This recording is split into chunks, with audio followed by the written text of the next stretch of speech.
My name is Carlos Tarin. I'm a master's student at the University of Colorado at Boulder.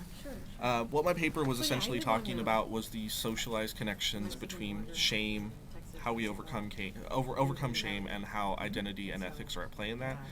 I took this from a rhetorical and a performative dimension, basically using autoethnography as my methodology, talking about how shame is constructed, how it's deployed as a form of control, and then I offered a rearticulation of new ethics that I think might counter that. Okay, great. Your presentation was very powerful because you have that personal intake on it. Of course, can you just tell me a little bit about your personal experience with the whole thing of shame and whatnot? Um, Writing this was very much a personal experience. I used narrative, and the narrative I thought was my first academic chance to get things off my chest, so to speak.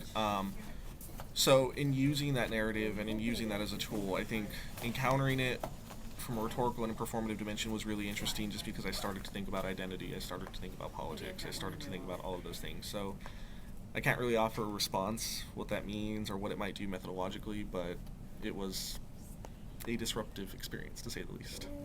All right.